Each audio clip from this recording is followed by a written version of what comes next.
Here is something that might surprise you.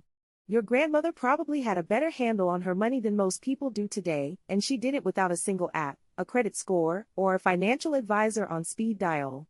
She did it with a coffee can, a handful of envelopes, and something that has become almost extinct in the modern world, patience. We live in an era of unprecedented financial tools. You can invest from your phone in 30 seconds. You can split a dinner bill 6 ways with a tap. You can get a loan approved before you finish your coffee. And yet, personal debt in North America sits at record highs. Savings rates are near historic lows. And millions of people, smart, educated, hard-working people, finish each month wondering exactly where all their money went. So what if the problem isn't that we have too few tools? What if the problem is that we abandoned the tools that actually worked? Today, we are going to travel back in time. Not to a perfect era, no era ever was, but to a time when the relationship between people and their money was more honest, more physical, and in many ways, far more effective. We are going to explore the money tricks your grandparents used. The habits, the systems, the quiet disciplines that built the middle class in the mid-20th century and that, when you look closely, still outperform the modern alternatives today. These are not dusty relics. They are psychological tools that work with human nature instead of against it, and by the end of this video, you may find yourself reaching for an envelope instead of an app. Let's start with the single most important financial rule that has existed for over 100 years, and that most people still manage to ignore. Pay yourself first. It sounds almost too simple, doesn't it? Before you pay your landlord, before you pay your electric company, before you pay anyone, you take 10% of every dollar you earn and you set it aside for yourself. Not what's left over. Not whatever you manage to scrape together at the end of the month after the bills are done. The very first 10%, off the top, before any of it touches your daily life. This idea was popularized in a 1926 book called The Richest Man in Babylon, but your grandparents didn't need to read it because it was simply the way things were done. You got your paycheck, you peeled off 10%, and you put it somewhere you weren't going to touch it. The rest was what you had to live on. Not the total. The rest. The reason this is so powerful comes down to a single fact about human psychology. We expand our lifestyle to fill whatever income we have available.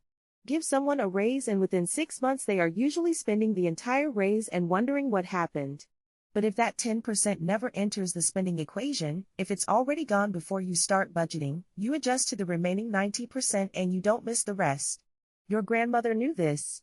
She didn't need a behavioral economist to explain it. She just did it, every single time, without exception. Now, once you have decided to pay yourself first, the next question is how you manage what remains. And this is where one of the most elegant systems in the history of personal finance comes in. A system so simple it almost seems ridiculous, and yet studies have shown over and over again that it genuinely works better than the digital alternatives that replaced it. The cash envelope system. You take your monthly budget and you divide it into categories. Rent, groceries, gas, entertainment, clothing. Whatever your categories are, you write each one on the front of a plain envelope, and you put the exact amount of cash for that category inside. When the envelope is empty, that category is done. There is no borrowing from next month. There is no I'll just put it on the card and pay it off later. When the grocery envelope is empty, you get creative with what's in the pantry. The reason this works so much better than a budgeting app, even a very good one, is the psychology of physical money.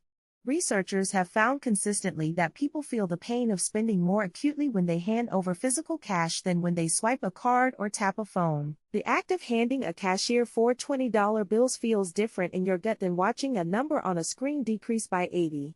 The envelope system makes that feeling unavoidable every single time. The digital app gives you a warning. The empty envelope gives you a wall. Your great-grandmother didn't know the neuroscience. But she knew the feeling. And she built her household budget around making sure that feeling showed up before the money was gone, not after. Let's talk about emergencies, because here is where another old-fashioned habit reveals just how cleverly our grandparents understood their own psychology. You have probably heard of an emergency fund, 3 to 6 months of living expenses set aside for the unexpected. Most financial advisors today will tell you to keep it in a high-yield savings account. And that is not bad advice. But our grandparents had a different version, and it had a feature that no savings account can replicate. They kept cash hidden at home. In a coffee can at the back of the freezer. In a hollowed-out book on the shelf. Behind the loose brick in the basement. The specific location doesn't matter. What matters is that it was out of sight and accessing it required a deliberate, slightly inconvenient physical act. You had to actually want to go get it. This is not just nostalgia, there is genuine financial logic here. When your emergency fund sits one tap away in an app, it is psychologically accessible at all times. A moment of weakness, a sale, an impulse, a bad day, and suddenly you are rationalizing why this counts as an emergency. But when that money is hidden in a coffee can behind the frozen peas, it stays there. Out of sight really does mean out of mind. And unlike a bank account, it earns no overdraft fees, generates no minimum balance requirements, and doesn't tempt you with promotional offers for other financial products. The physical distance is the feature, not the bug. Now, here's something your grandparents knew about savings that most people today have never even heard of, largely because the financial industry has no incentive to tell you. Series I savings bonds. These are bonds issued directly by the United States Treasury, and they are specifically designed to keep pace with inflation. When inflation is high, the interest rate on these bonds goes up. When it drops, the rate adjusts accordingly. They are backed by the full faith and credit of the federal government, which makes them about as safe as any investment gets. And banks almost never mention them. The reason is straightforward: banks earn no commission on Series I bonds. You buy them directly from the government, and the bank gets nothing. So they will happily steer you toward their own savings accounts, their own money market funds, their own products, not because those products are better for you, but because those are the ones that pay the bank. Your grandparents bought war bonds and savings bonds because that was the culture, because it was presented as the patriotic and sensible thing to do.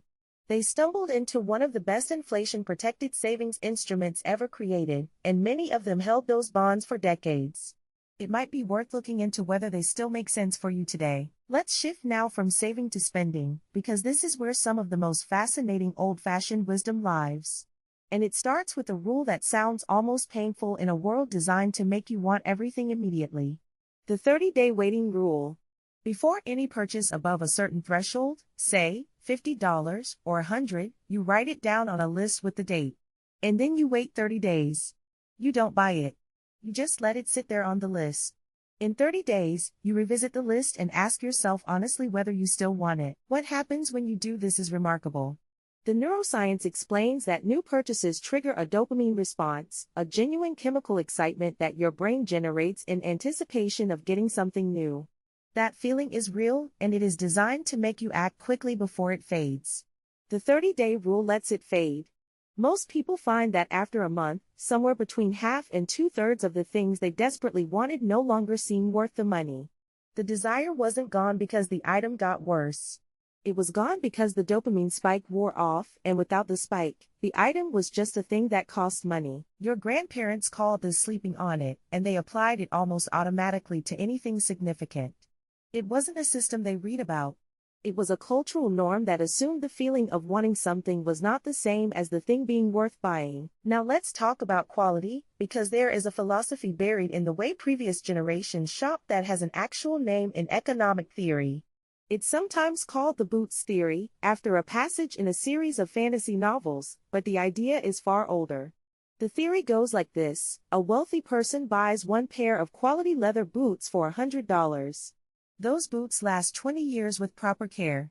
A poor person can only afford $10 boots that wear out in a season, so they buy new boots every year. After 10 years, the wealthy person has spent $100 on boots. The poor person has spent $100 and is still buying more. The moral is not that poor people are doing something wrong. The moral is that quality, when you can access it, is often dramatically cheaper over time than cheap alternatives. Your grandparents bought things to last. They bought cast iron pans that their children still use. They bought wool coats they wore for 30 years. They had a cobbler re-sole their shoes rather than replace them. And they looked with genuine puzzlement at a culture that would rather buy something 5 times than repair it once. We have a term for that now, fast fashion, and we have largely come to recognize that it costs us more money and generates far more waste than the old way. But for many people, the instinct to buy cheap and replace often has become the default. The old way of saving up, buying quality once, and maintaining it carefully is still available to us. It just requires a shift in thinking that our grandparents made so naturally they wouldn't even have recognized it as a decision.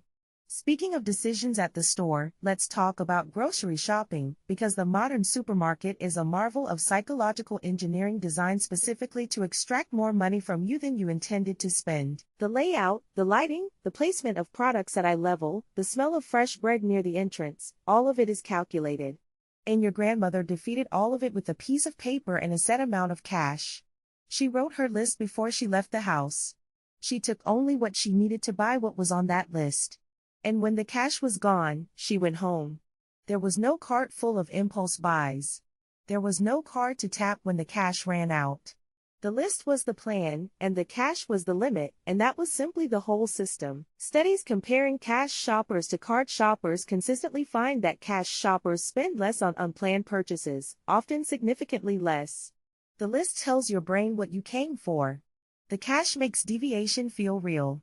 Together, they are a remarkably effective shield against some of the most sophisticated retail psychology ever devised. Let's talk about something that has nearly disappeared from American retail but that is making a quiet comeback, and that your grandparents used as a matter of course.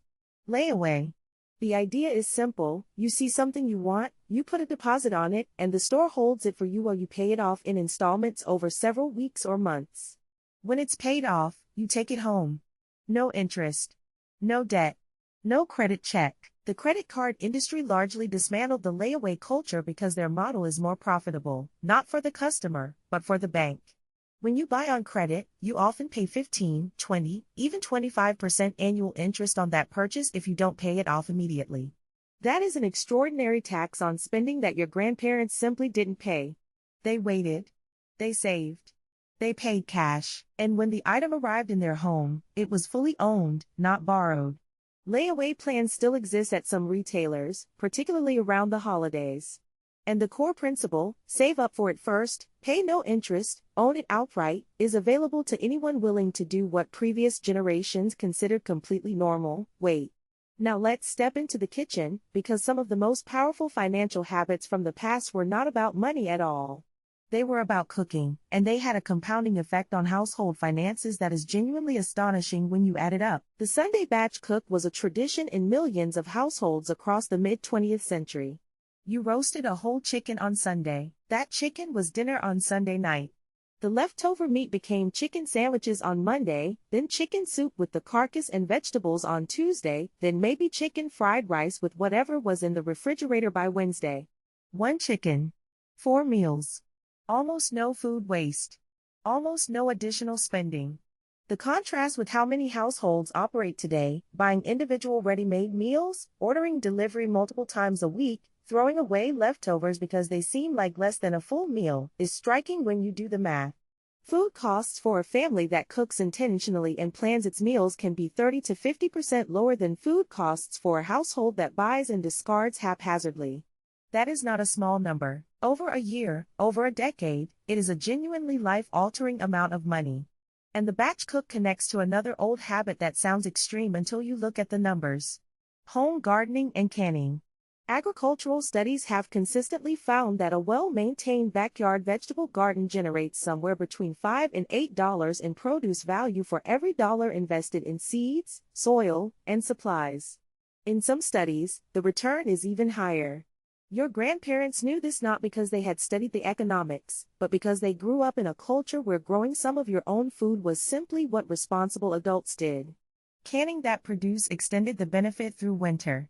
Putting up jars of tomatoes, green beans, jams, and pickles in late summer meant that when February arrived and grocery prices climbed, the pantry shelves had 3 months of vegetables waiting. It was a form of inflation-proofing that required labor rather than money, and in an era when labor was abundant and money was scarce, it was exactly the right trade. Today, for many people, the calculation is different. But the principle, that investing time and a small amount of money into home food production offers returns that almost nothing in a financial portfolio can match, is as true as it ever was. While we are talking about household economics, there are 2 more old-fashioned habits worth exploring because they seem trivial until you actually do the arithmetic. The first is mending. Darning socks. Patching elbows on sweaters. Re-sewing buttons. Hemming pants rather than buying new ones. Your grandmother likely did all of this as a matter of course, not because she was particularly thrifty by temperament, but because the culture simply assumed that things were worth repairing. The idea of throwing away a wool sweater because of a small hole at the elbow would have struck her as close to absurd. If you calculate what a family spends on replacing items that could be repaired, clothing, household items, small appliances, and then imagine investing those savings consistently over 20 or 30 years, the numbers are surprising. Individual habits that each save $50 or $100 a year become, when invested and compounded, amounts that matter. And then there is the right to dry. In many communities in the late 20th century, homeowners associations began banning clotheslines, the argument being that they looked unsightly or lower the aesthetic of a neighborhood. This is one of the stranger developments in modern residential history, because the clothesline is one of the most effective household appliances ever invented, and by appliance I mean the total absence of one. The sun does the work. The wind does the work. A family that switches from a full-time electric dryer to a clothesline for the warm months of the year saves, on average, somewhere around $200 annually in electricity. Over a decade, invested at even a modest rate of return, that is real money for doing nothing more than stringing a line between two posts. The right to dry movement, which began as a genuine political advocacy effort to remove clothesline bans, frames this as both a financial and an environmental issue. Your grandmother just called it Tuesday. There is a thread running through every single one of these habits, and I want to make sure we name it clearly before we close, because it is the real lesson here.